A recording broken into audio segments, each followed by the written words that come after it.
오늘은 저희가 이슬람 종교의 배경에 대해서 같이 말씀을 보려고 합니다.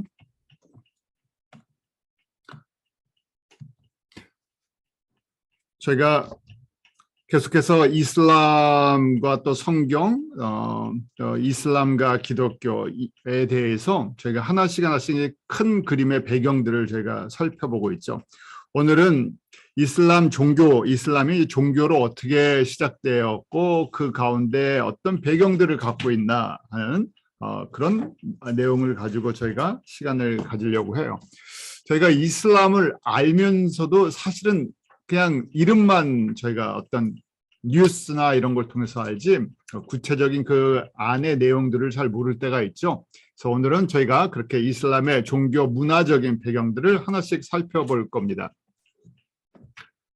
이슬람을 저희가 이해하려면요, 먼저 이슬람이라는 것은 종교적인 표현을 할 때 이슬람이라고 하죠. 이슬람은 종교를 표현할 때 그러고 이슬람을 믿는 사람들을 무슬림이라고 하죠. 무슬림이라고 하는 것은 원래는 알라의 명령에 순종하는 이들이다 하는 표현이에요. 그래서 알라의 명령에 순종한다. 그런데 저희가 그동안 공부한 것처럼 알라라는 것이 이슬람이 처음 시작한 것이 아니라 이미 알라라는 신이 아랍 지역에 이미 존재했던 여러 신 중에 하나라는 것을 알고 있죠.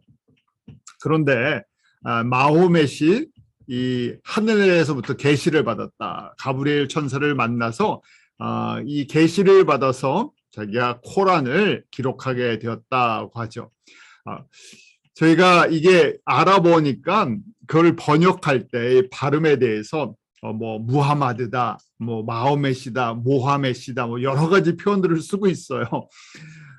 그런데 이슬람 쪽에서는 그 발음을 이슬람 발음 그대로 해갖고 원래 오리지널 이슬람 발음을 해갖고 무함마드라고 표현하기를 원하는 거 저희가 알 수 있습니다. 저희가 뭐 공부할 거니까 그런 걸 이제 일단 이런 배경이 있어요. 무하마드는 570년에 태어나서 632년에 죽습니다.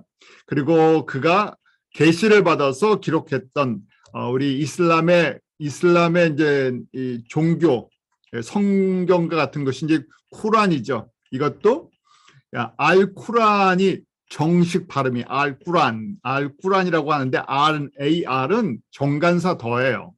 그래서 반드시 꾸란은 읽어야 할 것, 그래서 반드시 읽어야 할 것이라고 했는데 이걸 이제 영어로 코란, 그래서 저희도 이제 코란이라고 했다가 또 원어 발음 따로 쿠란이라고 했다가 뭐 사람들마다 외래어니까 이걸 번역해서 쓸 때 여러 가지 표현을 씁니다. 그런데 이 이슬람 사람은 꾸란이라고 발음하기를 원하죠. 전체 쿠란은요, 신약 성경의 약 3분의 2 정도의 분량이에요. 참 요새는 좋아져갖고 뭐 여러분들이 굳이 읽을 필요는 없지만 유튜브가 아니라 구글에 가서 쿠란 찍으면요, 다국어로 번역이 되어 있는 것을 보실 수 있어요. 거기 한국어 번역도 들어가 있어요. 그래서 이 쿠란은 저희는 성경을 그 성경 장절로 표현하잖아요. 그건 수라래요. 자, 쿠란은 수라라고 장을 수라라고 읽어요. 수라. 그러니까 114장으로 구별이 되어 있어요. 제목으로 나눌 때는 114장이에요. 그래서 각 장마다 제목이 붙어 있어요. 그래서 그걸 저희가 그래서 수라라고 얘기합니다. 수라. 그래서 장이에요. 114장이 되어 있고 절은 아야트라고 읽어요. 그래서 알라가 직접 계시한 것이다. 그래서 알라라는 것도 AR이 정관사라고 그랬죠. 아랍의 AR이. 그래서 일라는 아랍어로 신이라고 얘기하는 거예요. 그래서 알라는 이슬람에서 주장하기를 갓 해갖고 유일신이다. 알라만이 신이다. 그것을 그렇게 표현을 했다는 거예요. 그런데 아니죠. 알라는 이미 전통적으로 문화적으로 아랍 지역에 있었던 여러 신 중에 한 신이었어요. 이슬람이 주장을 한 게 아니라 이미 존재하던 신이에요. 그런데 지금 이슬람화, 종교화하면서 모하멧이 알라를 지금 정간사 알과 일라가 합쳐서 알라만이 신이라고 그렇게 주장을 하는 겁니다. 자, 저희가 이제 이 내용들을 한번 좀 구체적으로 이제 하나씩 볼 거예요. 아랍 문화를 좀 이해해야 되는데, 아랍은 우리가 이스마엘에게 주셨던 것처럼 들나귀처럼 창세기 우리 21장에 또 16장에 하나님께서 아브라함을 통해서 이스마엘을 주실 때 이스마엘의 후손들이 어떤 문화를 갖고 어떻게 살 것인지 미리 예언하셨죠. 그래서 이미 주전 2000년경에 이 이스마엘의 후손들은 들나귀처럼 이 유목민이면서 동시에 이렇게 누가 훈련을 시켜서 잘 이렇게 움직여지지 않을 거라는 걸 알고 계셨어요. 그래서 이 민족들이 형제를 칠 거고 또 형제들이 또 칠 거고 전쟁이 끊임없이 일어나면서 정착하기 굉장히 힘든 그런 모습들을, 사실은 그런 역사를 갖고 있었죠. 하나의 왕국으로 이렇게 나라들이 이렇게 왕국으로 분리하면서 지내왔던 것이 아니라 유목민 부족 사회 같이 지냈었어요. 그래서 아랍이라는 것은 그 단어 아랍이라는 뜻이 사나이답다, 남자답다는 뜻을 갖고 있대요. 그래서 무슬림이라는 것은 원래 이슬람이 지금 종교를 만들어서 그렇지 무슬림이라는 그 말 뜻은 복종하는 자라는 그 아랍어에서 온 거예요.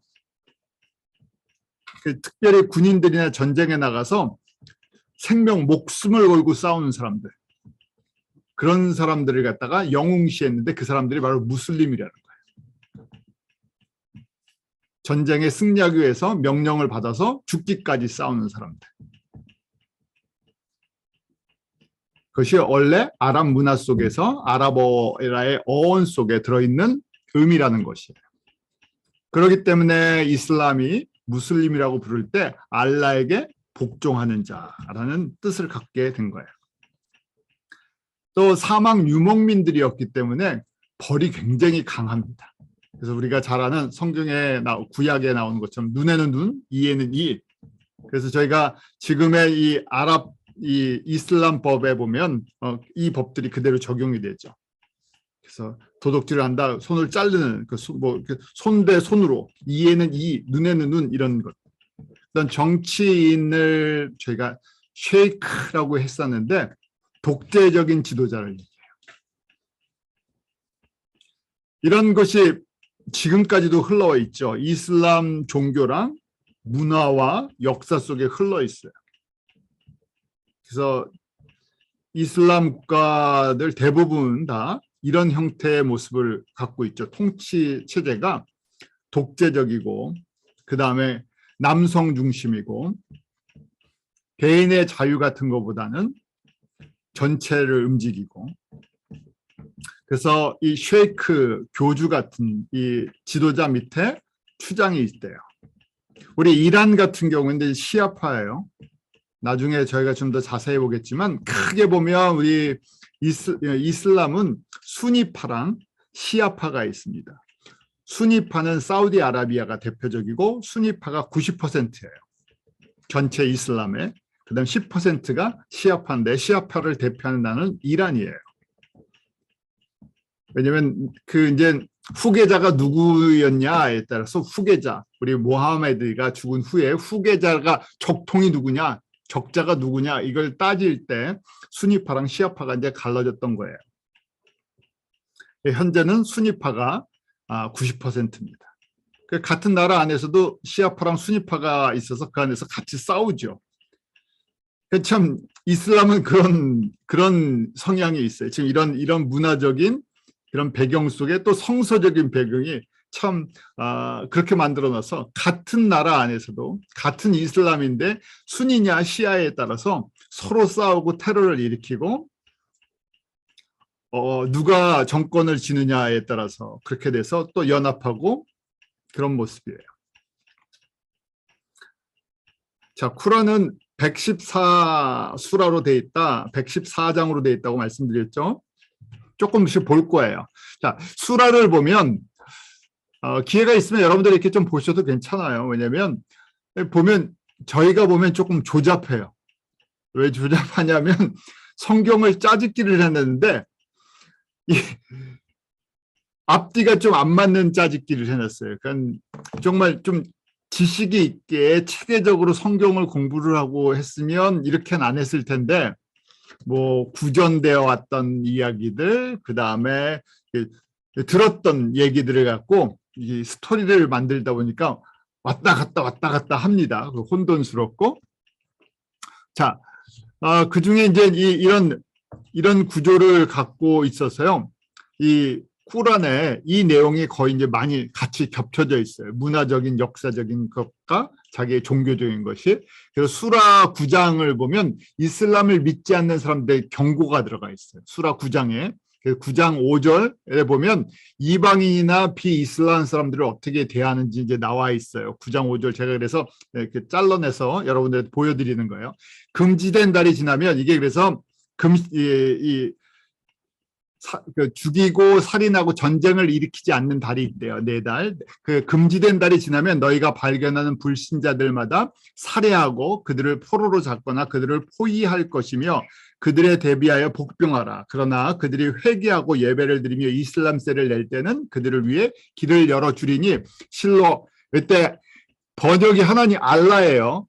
그냥 제가 왜냐면 이걸 그냥 그 한국어판 쿠란에 있는 걸 제가 카피해서 여러분들 보여드리는 거예요. 제가 그래서 이걸 말을 바꾸고 싶어도 안 바꾼 겁니다. 일부러 이렇게 나와 있으니까.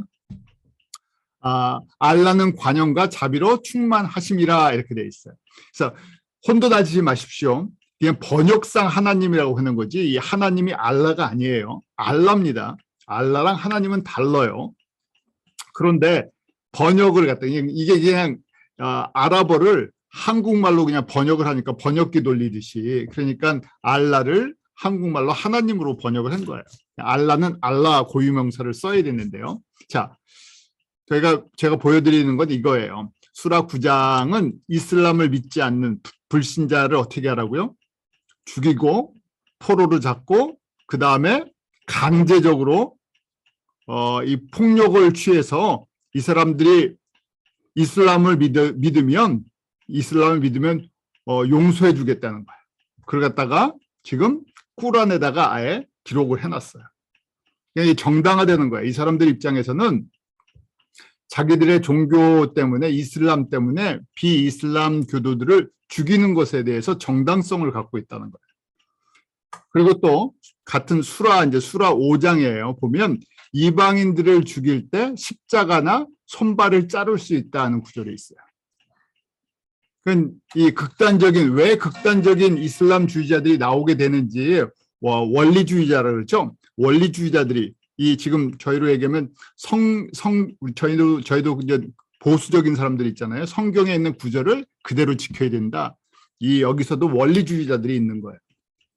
거기에 보면 수라 5장 33절에 실로 하나님과 선지자 여기 이제 제가 알라라고 할게요. 알라와 모하마드에게 대항하여 지상의 부패가 도래하도록 하려 하는 그들은 사형이나 십자가에 못 박히거나 그들의 손발이 서로 다르게 잘리우거나 또는 추방을 당하리니 이는 현세에서의 치욕이며 내세에서는 무거운 징벌이 그들에게 있을 것이다. 그러니까 지금 알라나 모하마드가 내린 율법에 대해서 대항하면 어떻게 된다고요? 죽이든지 십자가에 못 박든지 손발을 자르든지 이런 치욕으로 끝나지 않고 죽어서도 또 형벌을 받을 것이라 이렇게 해서 협박을 하는 거죠. 그러니까 이게 이 폭력과 살인에 대해서 자신들의 종교를 주장하기 위해서 이렇게 지금 쿠란으로 만들어놨다는 거예요. 제가 이 배경을 조금 이따 또 설명을 드릴게요. 자, 저희가 이제 아랍 문화와 그 당시 아라비아 메카의 종교적인 배경을 조금 이해하셔야 되죠. 저번에 저희가 다 봤어요. 카바 사원 보셨죠? 카바 사원은 원래는 360개 메카 사원이 360개의 우상을 360개의 신을 섬기는 그런 사원이었다 그랬었죠. 그 중에 하나가 알라고요. 가장 강력한 신 중에 하나가 알라고 달신이고 남신이에요. 원래 다른 지역은 달신은 여성신 세미라미스인데 지금 아라비아 이쪽 메카 지역에서는 달신이 남성신이에요. 그래서 바알을 상징하는 거예요. 그 메카의 메카의 카바 사원을 향해서 하루 5번씩 기도하는 풍습이 이슬람 이전부터 있었다는 얘기예요. 이게 갑자기 모하메드가 다 만들어낸 게 아니라 있었던 걸 접목을 시킨 거예요. 메카는 카바 사원 때문에 예전부터 중동 상인들이 모이는 상업 중심지였고 또 카바 사원 때문에 종교 중심지였어요. 그 아라비아의 가장 중심적인 이 종교 중심지, 상업 중심지였어요.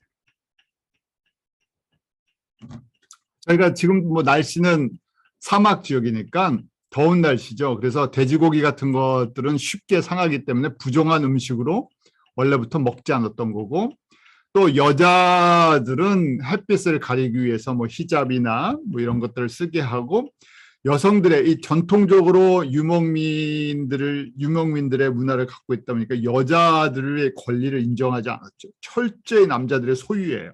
재산. 좋게 이야기하면 남자들의 보호를 받아야 된다. 그 다음에 좀 나쁘게 생각하면 인권이라는 것 자체가 없죠. 인권으로 생각을 하지 않기 때문에 그래요. 그것이 이슬람 속에 이제 들어갑니다. 왜냐하면 이슬람은 지금도 또 말씀드리지만 모하메드이 혼자 만든 것이 아니라 이미 기존에 지금 이런 문화와 종교적인 배경 속에 자신이 또 새롭게 받아들였던 기독교의 혼합 그 이단 사상이랑 다 섞어서 사단의 앞잡이가 돼서 만들어 놓은 거예요. 그래서 어떤 면은 굉장히 조잡한 부분도 많다고 말씀을 드린 겁니다. 자, 지금 이런 문화적인 배경을 갖고 있어요. 그래서 수라 4장에 보면 남자가 여자를 관리할 권한이 있다고 명시를 해놨어요. 여러분들 뭐 좀 언제 저희가 쿠란을 보겠습니까? 뭐 목사님 뭐 저희가 쿠란을 봐야 됩니까? 안 보셔도 되죠. 저희가 지금 공부하느라고 타종교에 대해서 특별히 저희가 이슬람은 기독교와 지금 계속해서 저희가 복음을 전할 때 이제 가장 일선에서 부닥치는 그런 부분들이죠. 주님 오실 때 가까웠을 때 복음이 땅끝까지 증거될 때 이제 가장 강하게 부닥치는 곳이 이제 이슬람권이잖아요. 그래서 저희가 이슬람의 기본적인 배경은 이해하고 그분들이 뭘 도대체 주장하고 왜 그런 행동을 하고 그런 모습들이 있는지를 저희가 보는 거예요. 거기 수라 4장 34절에 보면 남성은 여성의 보호자라. 이는 알라예요. 알라께서 여성들보다 강한 힘을 주었기 때문에 남성은 여성을 그들의 모든 수단으로 부양하나니 건전한 여성은 헌신적으로 남성을 따를 것이며 남성이 부재시 남편의 명예와 자신의 순교를 보호할 것이다. 그런데 아시죠? 우리 이슬람은요 이혼을 허락합니다. 그다음에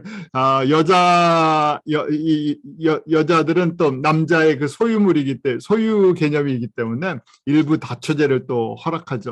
왜냐하면 지금 이런 내용들이 들어가 있는 거예요. 혼자 살지 못한다. 혼자 살지 못한다. 그러니까 남성은 여성의 보호자다. 근데 이게요 좋게 얘기해서 보호자지 뭡니까? 조금 나쁘게 얘기하면요. 남자의 그 권한 안에서 존재해야 된다는 거예요. 함부로 나갈 수도 없고 움직일 수도 없고 여성의 권리나 권한이 있지 않다는 얘기예요. 그래서 지금까지 이제 저희가 이제 좀 이따 사우디아라비아 법들을 보면 알 텐데요. 얼만큼 이제 여자들이 눌려서 살았는지를 알게 돼요. 제가 다큐멘터리를 한번 봤어요. 아프가니스탄 여자들의 지금 아프가니스탄이 탈레반으로 넘어간 다음에 그곳에 있는 사람들이 아프가니스탄 여자들의 그 사고에 대해서 그들이 무슨 생각을 하고 사나 하고 그거에 대한 다큐멘터리를 봤는데 저희가 보면 왜 저 사람들이 저런 세상에서 아무 소리를 안 내고 살지 하는데 거기에 사는 사람들은 지금 이 내용이에요. 이거에 주입이 돼 있었고 가정에서 자녀를 낳고 자녀를 키우고 그다음에 남편의 이 밑에서 그냥 사는 것 이상을 생각하지 않는데요. 그 이상을 생각하지 않기 때문에 다른 것에 대한 어떤 요구나 이 변화나 이런 것에 대해서 우리가 이제 쉽게 말해서 외부에서 저희가 이렇게 받는 이런 도전에 대해서 반응을 하지 않는데, 그래서 이제 거꾸로 외신 기자들이나 이런 사람들이 들어가서 왜 이런 상태에서 이러고 살고 있느냐, 뭔가 소리를 내야 되지 않냐면 거기에 대해서 반응을 하지 않는데요. 왜냐하면 지금 이게 깔려 있어서 그래요. 아프가니스탄이나 지금 아라비아 안에서 이게 1, 2년 쌓인 게 아니라 지금 수천 년 동안 이런 문화 속에서 살다가 이런 지금 이걸 종교로 만들어서 이 종교의 영향 속에 두 가지가 합쳐지니까 이 절대적인 이제 순종으로 들어가 버리죠. 자, 얼마 전 지금 이런 모습이에요. 이슬람 여자들의 모습. 대부분의 나라가 여성의 투표권을, 여성의 정치 참여권을 인정하지 않았었습니다. 요새 조금씩 바뀌고 있어요. 조금씩 최근에 들어와서. 당연히 여성이 이혼권을 갖고 있지 않아요. 남자가 이혼을 시키는 거죠. 쫓겨나는 거예요, 남자한테. 그다음 상속할 때 남자가 여자보다 2배를 더 받는데요. 여성 운전 허락을 하지 않았었습니다. 사우디아라비아를 대표적으로 볼게요. 얼마 전까지 여성 운전을 허락하지 않았어요. 얼마 전에 그 사우디 여성 운동가가 있어요. 여성 운전을 허락해달라 그래서 이런 걸 이슈로 해갖고 소셜 네트워크에서 뭐 이렇게 하다가 또 붙잡혀서 몇 년씩 살고 이것 때문에 조금 그런 움직임 때문에 조금씩 바뀌긴 했는데 여전히 그런 소리를 할 때마다 붙잡혀서 감옥에 갑니다. 남편의 허락 없이는 외출이 불가해요. 거의 감금 상태다. 감금이 가능하죠. 그래서 저희가 보면 여자들을 집안 식구들이 모여서 때리고 감금시키고 그 다음에 집안 회의를 통해서 죽일 수도 있어요. 왜냐하면 남자의 밑에 있기 때문에 그게 가능한 그런 것들을 갖고 있어요. 2002년 5월에 그 사우디 공주가 그 책을 냈어요. 탈출을 해서. 술타나라는 게 프린세스, 그 아랍어로 술타나가 프린세스, 공주라는 건데 그 서문에 우리 사우디아라비아 여성들에게 진정한 변화의 가능성 거의 없습니다. 여러분의 도움이 필요합니다. 그래서 서방 세계에다가 이 책을 써서 사우디 여자들이 어떻게 사는지에 대해서 이 발표를 했어요. 이게 큰 움직임을 줬어요. 20년 전에요. 이 책이 아주 큰 반항을 큰 이 변동을 일으키고 다 지금은 이제 소셜 미디어 뭐 지금 핸드폰 뭐 이런 것 때문에 사우디에도 바람이 조금 불기 시작했어요. 그래서 이게 이제 최근 사진이에요. 2002년 2월 달에 2022년이에요. 지금 2022년 얼마 전 2월 달에 사우디 국영철도에서 처음으로 여성 기관사를 모집한다고 광고를 했대요. 그런데 운영은 스페인이 운영을 하는 거래요. 스페인 회사가. 그런데 30명 모집하는데 28,000명이 지원을 했대요. 900대 1이래요. 근데 지금 사람들 보세요. 지금 어떻게 하고 다니나. 저희 왕세자 유명한 왕세자 사진 있죠? 한쪽에서는 이 테러도 하고 언론인 죽이기도 하고 탄압도 하면서 너무 서방의 그 영향력이 너무 거세고 요새는 이런 게 나오니까 그래도 형식상 이렇게 했는데 그래서 뽑은 게 아니라 1차 뭐 서류 뭐 하고 해갖고 훈련을 또 시켜야 된다고 뽑힌 사람 중에서 훈련을 시켜서 뭐 1년, 2년, 3년 있다 잡을 주겠다 이렇게 했대요.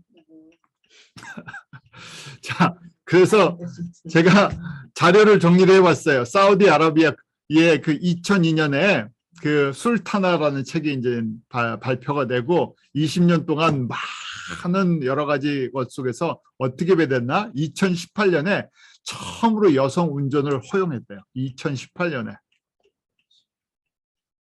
이것도 지금 크게 떠들면 감옥에 갑니다. 어쩔 수 없이 이제 좀 허락해 준 거예요. 그 다음에 2019년에 처음으로 참정권을 허용했어요. 그래서 이제 지방 그 의원들 투표하고 지방 의원으로 나올 수 있도록 지방 의원 수준에서. 그리고 2019년에 지금 남자가 후견인이죠. 남자 후견인 제도가 일부 폐지됐어요. 일부 조금 풀어줬다는 거예요. 남자의 절대적인 이 보호 밑에 살다가 조금 풀어줘서 이제 여권이나 혼인신고, 출생신고, 이혼신고를 직접 가서 할 수 있게. 남자가 허락 안 하면 못 갔던 거예요. 나가지도 못하니까. 그 다음에 식당이나 상점에 남자, 여자 줄이 따로 있었는데 그 줄을 이제 구분을 좀 없앴대요. 2020년부터 스포츠 경기를 볼 수 있도록 허락을 했다고 합니다. 여러분 기억하시는지 모르겠어요. 몇 년 전에 지금 코로나 요때 끝나고인가요? 그 BTS가 BTS 거예요. BTS가 최초로 사우디아라비아에서 스타디움에서 그 야외 스타디움에서 공연을 했어요. 그래갖고 이게 신문에 크게 나왔어요. 그 최초의 이 여자들이 올 수 있도록 허락한 그 공연, 쇼 공연을 허락했다. 한국 아이돌 BTS한테.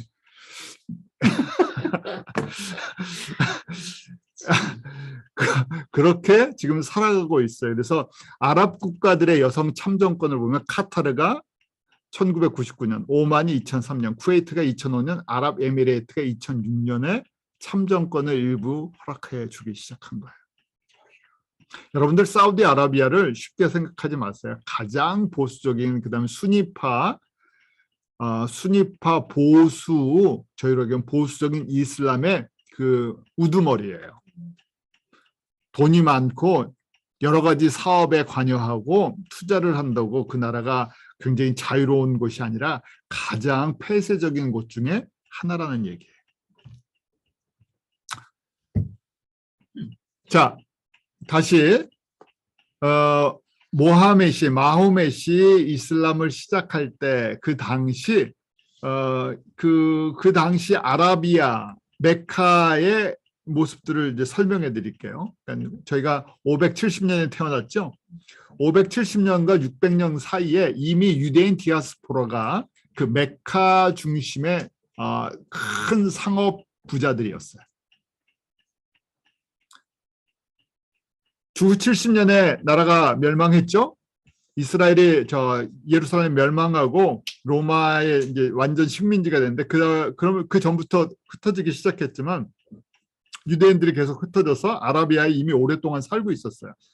전통적으로 이 사람들은 지금도 그러지만 어딜 가나 뭘 합니까? 돈 되는 건 다 해요. 그러면서 또 자기들의 전통을 지켜나가죠. 그래서 이제 돈 되는 상업과 그 영향력이 있는 거예요. 돈을 주고 있으니까. 메카 지역이에요. 모하멧이 어렸을 때부터. 그리고 구약에 대한 내용들을 지키고 있었고, 우리가 마호멧의 부인이 이 상인이었대요. 대상. 그래서 큰 상인이 돼서 부유했던 사람이에요.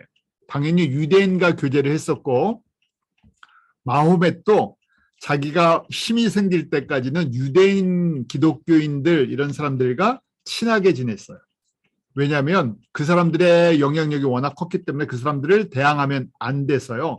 처음에는 자기가 그렇게 계시를 받고 이슬람을 시작할 때 알라는 구약 성경에, 우리 신약 성경에 여호와 하나님과 동일한 하나님이다. 그렇게 주장을 했어요. 알라랑 성서의 여호와랑 다른 하나님이 아니다. 같은 하나님이다. 우리는 유대인과 기독교인과 유대인과 형제다. 절대 적대적으로 하지 않는다. 절대 우리는 강제적으로 포교를 하지 않는다. 그렇게 했었대요. 그래서 좋은 관계를 유지했었대요. 그 당시 이 메카 중심에 그 사는 사람들은 페르시아 사람들도 있었고 인도 사람들, 중국 사람들, 그래서 도자기 장사들을 무역을 많이 했는데 차이나 웨어가 거기서 나왔다고 합니다. 그리스 사람들의 영향도 받고 있었고 애굽 사람들, 또 기독교인 중에 특별히 이단 영지주의, 아리안주의, 그 아리안주의 저희가 들었었죠. 성부 하나님만 인정하는 그런 북아프리카 이런 영향을 받았었고, 또 이 지금 아라비아 상인들이 대상들이 시리아 쪽까지 움직이면서 그런 시리아 쪽 그 변질된 기독교들, 또 아니면 진짜 기독교 그런 사람들의 영향 속에서 지금 이 다문화 상태가 메카 지역의 아라비아 상태였어요. 교통과 무역의 중심지면서 다문화, 다종교 그런 형태였어요. 유대인들도 여기서 큰 영향력이 있었다고 분명히 말씀을 드렸어요. 자, 그래서 마호멧이 기독교에 많은 영향을 받습니다. 그 중에 이제 대표적인 것이 세속화된 기독교의 영향을 받아요. 왜냐하면 주후 저희가 지금 570년에서 600년 사이니까 어떤 시대인지 여러분이 생각하셔야 돼요. 이미 이제 저희가 이 종교회의를 통해서 삼위일체 신학이 어느 정도 정립이 됐지만 동시에 마리아 숭배 사상이 로마 카톨릭에서 만들어졌죠. 그 다음에 성경을 읽을 수가 없었다 그랬죠. 그때는요. 이제 우리의 570년 이후부터 이제 중세 1000년 동안은 영적으로 암흑시기다. 왜냐하면 성경을 저희가 읽을 수가 없어요. 라틴어로 돼 있든지 그리스어로 돼 있으니까 일부 학자들만, 수도사들만 읽고 대부분은 못 읽었어요. 그러다 보니까 발전된 게 형식이라 그랬어요. 그래서 우리 로마 캐톨릭이나 마찬가지로 정교회도 마찬가지예요. 정교회도 이런 형식이 이런 것들이 굉장히 발달돼 있는데, 특별히 이제 캐톨릭은 그림, 그 다음에 성인들, 순교자의 유물 이런 것을 갖다 통해서 신앙을 갖다가 전달하는 방법들을 택했어요. 그러다 보니까 혼합 종교가 돼버렸죠. 정교회는 그런 거를 하지 않으려고 했었고, 정교회는 정교회도 나름대로 또 여러 가지 문제가 계속 있었어요. 자, 또 기독교에서는 이삭을 높이고 이스마엘을 무시하죠. 그런데 아라비아 사람들은 이스마엘의 후손들이에요. 사라를 높이고 성서에서는 하갈을 낮췄어요. 이런 영향력이 있고, 교리 분쟁이 끊임없이 있었고, 아리우스 학파의 영향력이 심합니다. 참 희한한 게 지금도 그렇잖아요. 저희가 정통 복음 아니면 정통 신학보다 이단 사상이 선교지에 더 빨리 들어가요. 저희가 1990년에 러시아가 열릴 때, 러시아 막 선교 열릴 때 개신교 선교사들보다 이미 저희가 기독교 이단 선교사들이 먼저 다 들어갔었어요. 이단의 영향력들이 더 빨리 퍼지죠. 이 지역도 그랬어요. 그래서 대표적인 것이 아리우스, 네스토리우스의 그런 사상들이 퍼져나갔죠. 여러분들이 이제 제가 조금 있다가 마호멧의 배경을 설명할 텐데, 마호멧이 25살까지 책을 읽지 못했다고 얘기해요. 문맹이었다. 교육을 받을 기회가 없었기 때문에. 그러면 어떻게 다 들었냐? 주워 들었다는 얘기예요. 무슨 얘기인지 아시겠죠? 여기저기 다니면서 주워 들은 얘기예요. 그래서 이게 앞뒤가 좀 안 맞는구나. 체계적으로 연구를 한 게 아니라서 그렇습니다. 자, 아랍은 이 토속 종교가 다신교라 360개 우상이 있었다 그랬죠. 카바사원에.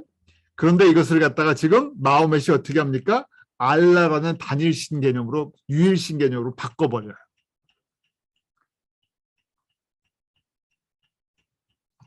자, 마호멧 배경을 설명해 드릴게요. 자, 이게 조금 이 배경이 그래도 훨씬 저희한테 흥미가 있어요. 자, 말씀드린 것처럼 마호메트, 한국말로 이제 한국말이에요. 왜냐하면 영어로 마호멧이라고 하니까 이 마호멧을 한국말로 그대로 쓴 게 마호메트예요. 그런데 아랍 사람들은 아랍의 음역대로 무함마드라고 말하기를 원해요. 근데 어떤 데는 무하마드, 여러 가지 것들을 쓰죠. 그래서 이슬람 사람들이 주장을 하기를 무함마드로 얘기해달라 그렇게 합니다. 하도 이렇게 하니까 혼돈스러워요. 여러분들이 그냥 간단 영어식으로 마호멧, 그다음에 아랍어로는 무하마드 이렇게 하는 거예요. 쿠란도 이제 그렇죠. 알쿠란에서 쿠란이라고 얘기했어요. 코란 이렇게 하기도 하고요. 마호멧의 원래 뜻은 높이 찬양받다, highly praised. 그러니까 세상 사람들도 또 마귀들도요, 이런 성서적인 표현들을 잘 쓴다는 거예요. 종교적인 표현들. 그래서 마호멧은 뜻이 highly praised, 높이 찬양받는. 마호멧의 아버지의 이름은 압둘라예요. 제가 한글을 잘못 찍었습니다. 압둘라. 자, 이 알라라는 표현이 굉장히 흔하게 쓰던 표현이었다. 이 이슬람이 생기기 전에 알라라는 신이 흔했었고, 알라라는 이름도 사람들이 이렇게 많이 인용을 했어요. 그 다음 어머니의 이름은 아비나라고 얘기합니다. 믿을 만한 자라 아비나라고 하는데, 마호멧이 어머니가 마호멧을 임신했을 때, 임신한 지 3개월 만에, 결혼한 지 3개월 만에 압둘라가 죽었대요. 그래서 태어날 땐 아버지가 없었어요. 여기에 대한 많은 설이 있습니다. 많은 설이 있어요. 진짜 아버지가 압둘라냐? 둘이서 진짜 결혼한 거냐? 다른 사람의 애 아니냐? 어머니가 약간 무당 접신을 하고 하는 그런 사람이었다. 하여간에 그래서 이 마호멧의 출생에 대한 많은 의문이 있어요. 이게 진짜 누구 아들이냐? 그런데 하여간에 저희가 압둘라가 아버지다, 일반적으로 3개월.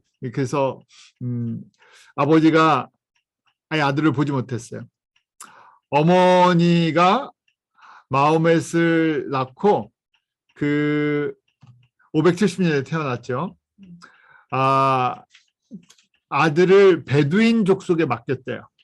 그 베두인이라고 아라비아의 유목민들이에요. 지금도 베두인이 있어요. 저희가 혹시 여러분들 뭐 다큐멘터리나 보면 아라비아 지역에 그 유목민들 있죠. 그걸 베두인 족속이라고 해요. 베두인 족속한테 맡겼대요. 유목민처럼 사는 법을 배우려고 했나 봐요. 그런데 6살 때 어머니가 죽는 바람에, 어머니가 일찍 죽었어요. 또 어디 갔다가 와서 병이 들어갔고 어머니가 죽었어요.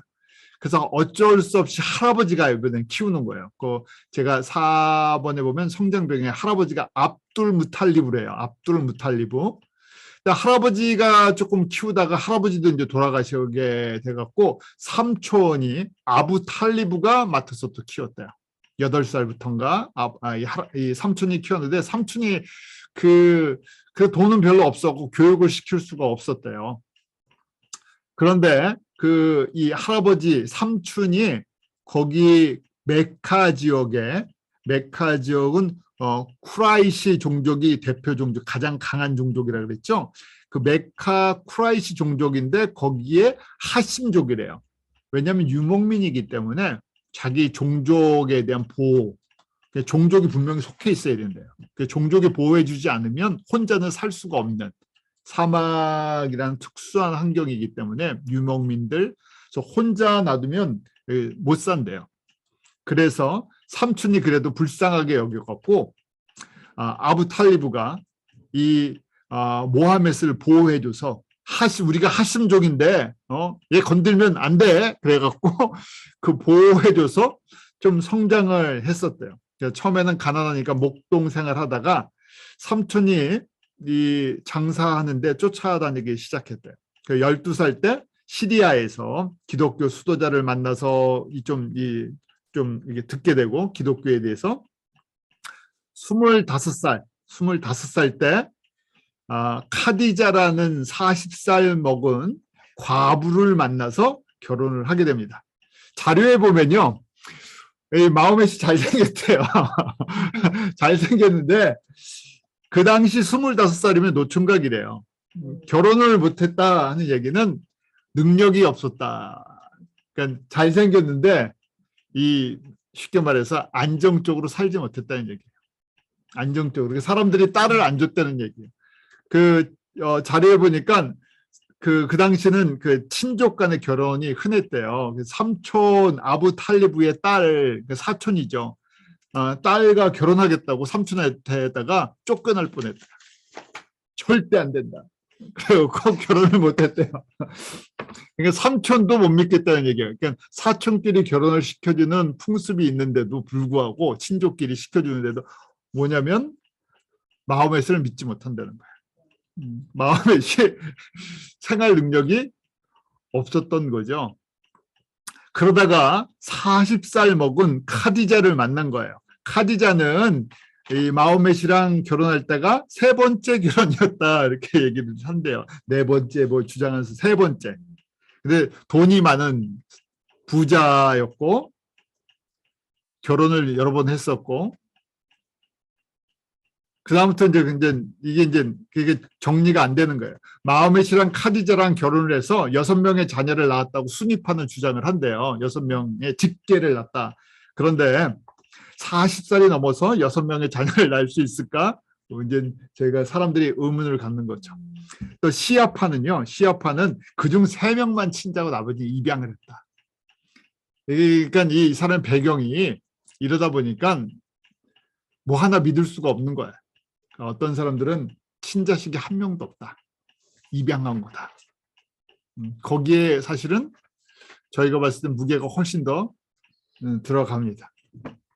자, 그래서 카디자가 40살 때, 그 다음에 모하메스는 25세 때 결혼을 해요. 이렇게 되니까 약간 이 생활이 좀 그랬다 그랬었죠. 드디어 본격적인 백수 생활을 시작합니다. 이제 돈 있는 과부를 만나고 편하게 백수 생활을 하는 거예요. 백수 생활을 해요. 그러니까 지금 별로 돈 버는고 생활하는데 관심이 없던 사람이에요. 그러니까 장가를 못 가고 있다가 과부 만나서 이제 좀 팔자가 좀 펴진 거예요. 아내가 그래도 지국정성을 뒷바라지를 해줬어요. 그럴 때 어릴 때부터 동굴에 들어가서 뭐 묵상을 하고 환상을 봤다 뭐 그랬대요. 그다음에 어머니가 지역 무당 같은 노릇을 해갖고 아라비아 귀신들 접속도 하고 그래서 어려서부터 약간 귀신에 잡힌 거 아니었냐 그 얘기들 들어보면 그런 건데 결혼을 하고 나서 이게 좀 백수 생활을 하고 동굴에 가서 뭐 이렇게 묵상한다 그러고 뭐 그러고 이제 했던 거예요. 왜 지금 돌아다니면서 주워 들었던 것도 있고 그러다가 바위가 자신에게 절을 한다 뭐 이런 주장도 하고 그러면서 그 유명한 히라 동굴 가서 우리 지금 저 메카 옆에 히라 동굴 저번에 보셨죠? 히라 동굴 가서 은둔 생활을 시작했대요. 그러다가 40세 610년에 히라 동굴에서 알라의 메시지를 직접 받았다는 거예요. 그래서 그 자료에 보면 땅에 넘어져서 식은땀이 나고 뭐 여러 가지 있었는데 가만히 현상을 보니까 이 간질 아니었냐, 입신된 거 아니냐, 뭐 악령에 붙잡힌 거 아니냐, 여러 가지 너무 힘들어갖고 아내한테 이야기를 했대요. 그 아내가 잘 듣다가 보니까 네가 가브리엘 천사를 만난 것 같다. 그래서 계시를 받은 거다. 그래서 이게 정리가 이제 자기가 돼서 내가 이제 선지자다. 메시지를 직접 받았다. 이제 그렇게 이제 주장을 하면서 이슬람 자기 이제 교도를 모으기 시작하는 거였어요. 처음에는 그래서 자기 친구 하나랑 부인이 교도였어요. 자, 이런 배경을 갖고 있어요. 이런 배경, 저희가 이제 더 나중에 더 자세한 건 하지만 우리가 잘 아는 그 신앙 고백이 있죠. 우리 이슬람의 신앙 고백을 샤하다라고 얘기해요. 샤하다.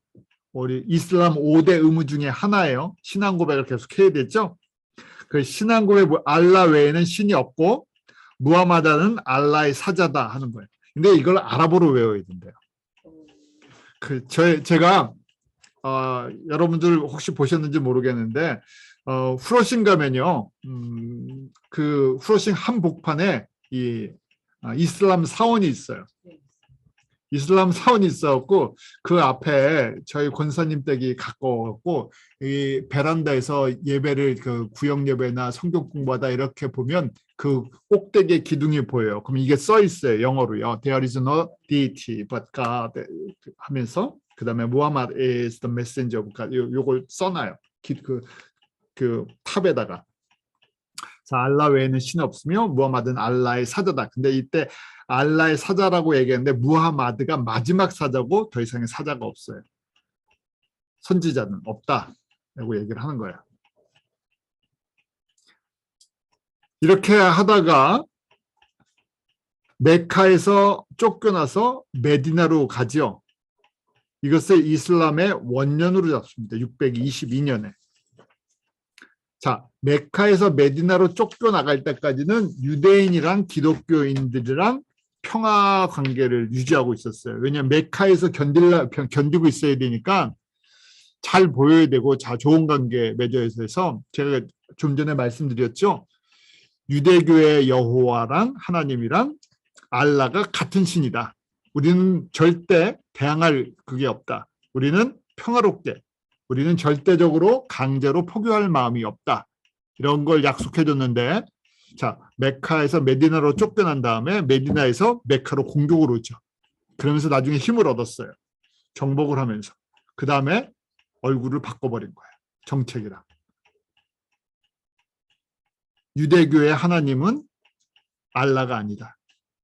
그래서 지금 우리가 얘기하는 지금 수라 있죠? 제가 좀 전에 보여드렸던 그 쿠란의 법들을 그렇게 만들면서 굉장히 공격적이고 적대적인 그런 교리들을 만들어낸 거예요.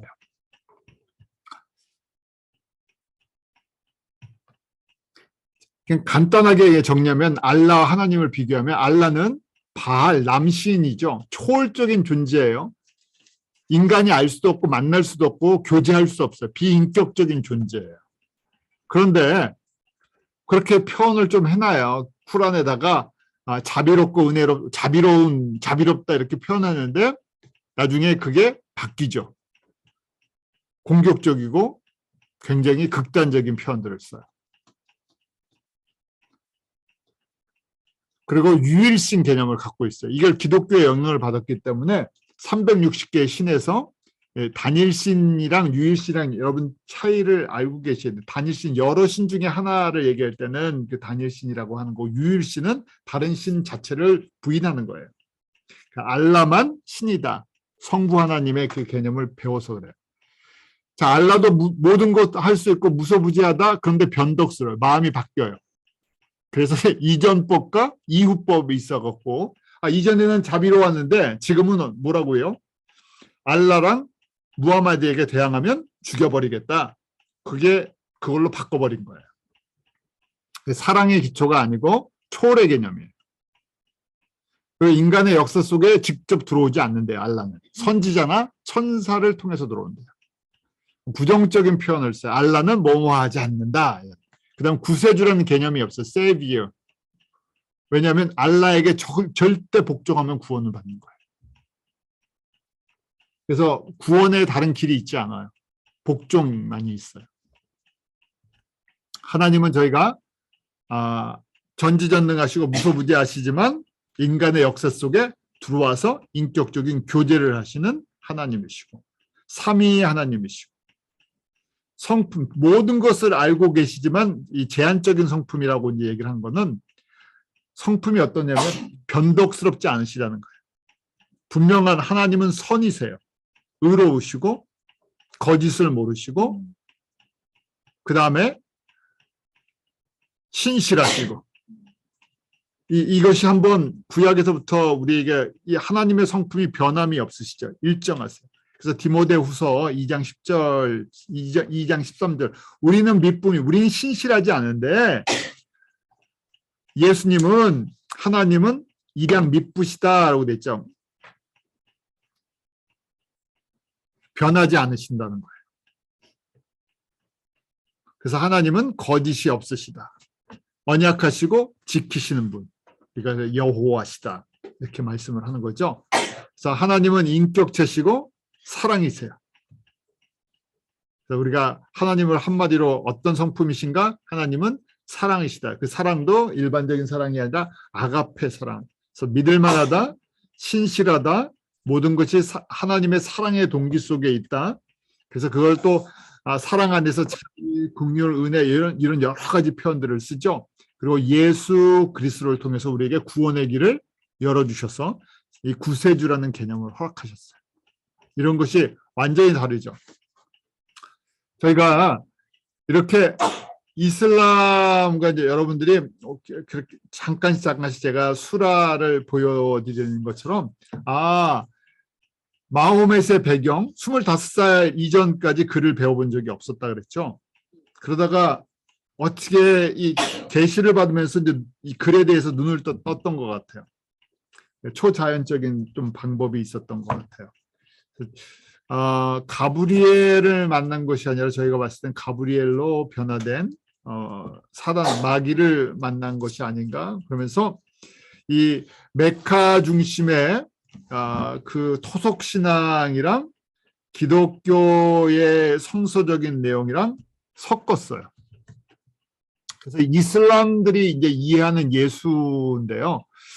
마리아에서 예수님이 태어났다고 그렇게 쿠란에 써 있어요. 처녀 마리아가 예수를 낳았다. 그런데 그 재밌는 것은 모세와 아론의 누이, 우리 주전 1500년이죠.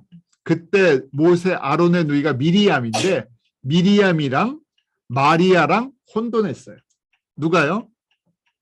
모하멧이요. 그래서 같은 사람이라 그렇게 표현을 해놨어요. 그 이름을 메리암 이렇게 해갖고 같은 동일인으로 취급을 해요.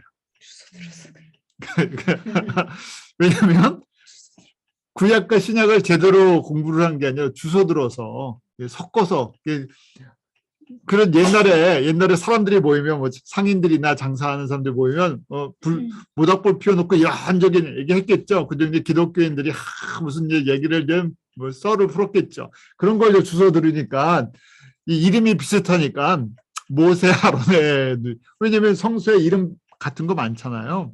그러니까 미리암과 메리를 갖다가 혼돈해서 같은 사람이다 이렇게 들었어요. 연도도 막 뒤죽박죽 돼 있어요. 연도도 맞지가 않아요. 그러니까 예수님은 사람이다, 하나님이 아니다. 그 알라의 종, 선지자인데 일을 잘 못했다. 그렇게 해요. 하나님의 아들이 아니라고 주장을 하고 하나님의 아들이라고 주장을 하면 뭐라 해요? 이단이에요. 자, 하나님의 아들이라고 주장을 하는 거죠. 우리 이제 정통 기독교에서는. 근데 하나님의 아들이 아니라고 주장하는 기독교 이단 종파가 있어요. 그게 뭡니까? 아리안주의예요. 아리안주의는 성부 하나님만 하나님이시고 사람이 어떻게 하나님이 될 수 있냐? 예수는 하나님이 아니다고 주장하는 게 아리안 학파라 그랬죠. 어디서 주워 들은 것 같아요? 아리안 사람들한테 좀 주워 들었구나. 그런 거예요. 그 다음에 십자가에 죽지 않았다고 얘기해요. 예수는 십자가에 죽지 않고 사명을 완수하지 못했대요. 죽었어야 되는데 그렇지만 승천은 했대요.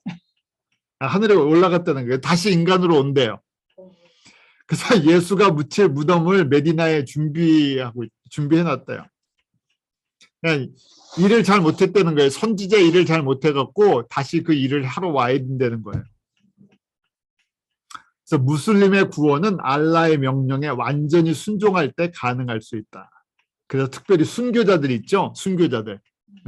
편이 이상하네. 순교자가 이슬람의 순교자들이에요. 이슬람 테러리스트. 그런 사람들은 구원을 받는다 약속을 해주는 거예요. 구원만 해주는 게 아니라 그렇게 죽으면 어떻게 됩니까? 뭐 천국에 가갖고 예쁜 여자 뭐 72명인지 몇 명이랑 같이 살 수 있는 그 끝내주는 삶이 있다. 그러니까 지금 그런 개념이에요. 그래서 아브라함을 메카 출신 카바 사원을 만들었다고 주장해요. 나중에 여러분들이 제가 성경을 보겠지만 우리 아브라함이 하갈이랑 이스마엘을 쫓아냈을 때 그 지역이 부엘세바예요. 부엘세바 헤브론 밑에 이스라엘 그 남쪽에 그 헤브론 밑에 브엘사바. 그런데 지금 뭐라고 얘기를 합니까? 이 사람들은 메카. 거기니까 메카, 카바사온, 그럼 히라 동굴 거기 주변에서 지금 뛰고 돌고 거기 그러면서 이스마엘이 그 앞에서 우물 찾아 헤매던 곳이다. 그렇게 얘기하죠. 전혀 지역이 다른데 메카를 중심지로 만들어 놓은 거예요. 왜냐하면 메카가 쿠라이시, 지금 이 원래 아라비아 이 종족의 이 대표 성지였기 때문에, 종교 지역이었기 때문에 그 카바사온이 그런 곳이었어요. 창세기 22장 이삭을 모리아산에 바치는 것을 이스마엘을 바쳤다고 해서 바꿔버렸죠. 그 내용이 수라 37장에 나와요. 37장 102절부터 아브라함이 이스마엘을 데리고 가서 지금 바쳤다는 거예요. 그 내용이 아들의 나이가 그와 함께 일할 나이에 이르렀을 때 그가 말하길 내 아들아 너를 제단에 올리라는 명령을 내가 꿈에서 보았노라. 이게 이삭 얘기가 아니라 이스마엘로 바꿔버렸어요. 이렇게. 자, 오늘 여기까지 보죠. 이게 좀 기본적인 이슬람의 형성 배경들이에요. 여러분들이 이것을 좀 잘 정리해 주시길 바라요. 기도하겠습니다. 하나님 참 감사합니다. 저희들에게 예수 그리스도를 나의 주 나의 하나님으로 죄로 깨닫게 하시고 고백하게 하시고 주님의 은혜 가운데 거하게 해주시면 감사합니다. 주님의 말씀 속에서 저희가 영적인 분별력이 생기게 하시고 또 이렇게 역사적인 문화적인 종교적인 배경들을 통해서 저희 가운데 있는 이단과 세상의 그 세속화된 종교들 또 기독교에 도전하는 하나님의 뜻에 대적하는 그 모든 배경들을 저희로 이해하게 하시고 우리들의 어리석음이 어떤 모습들인지를 저희로 알게 하여 주시옵소서. 주님의 은혜 없이는 하나님을 알 수도 없고 깨달을 수도 없고 고백할 수도 없음을 고백합니다. 주님께서 저희 한 사람 한 사람 가운데 날마다 은혜를 베풀어 주셔서 예수님을 더 알게 하시고 예수님의 뜻을 분별하게 하시고 특별히 주님 오실 때 가까운 이때 저희가 좌로나 우로나 치우치지 않게 하시고 마지막 때에 저희를 부르신 이 부르심의 사명을 향해서 달려갈 수 있도록 믿음의 믿음을 더하여 주시옵소서. 연약한 지체들을 주님 기억하여 주시옵소서. 하나님 특별히 병중에 있는 분들을 주님께서 치료의 강선으로 덮어주셔서 주님의 능력으로 회복되게 하시고 강건케 하시고 예수 그리스도의 복음을 위해서 기꺼이 기쁨으로 사명을 감당할 수 있도록 은혜와 능력으로 옷 입혀 주시옵소서. 하나님께서 저희들을 통해서 이루실 큰 일들을 바라봅니다. 저희는 연약하지만 주님의 능력과 주님의 권세를 바라봅니다. 저희 한 사람 한 사람 가운데서 권능으로 역사해 주시옵소서. 감사함이 예수님 이름으로 기도하옵나이다. 아멘.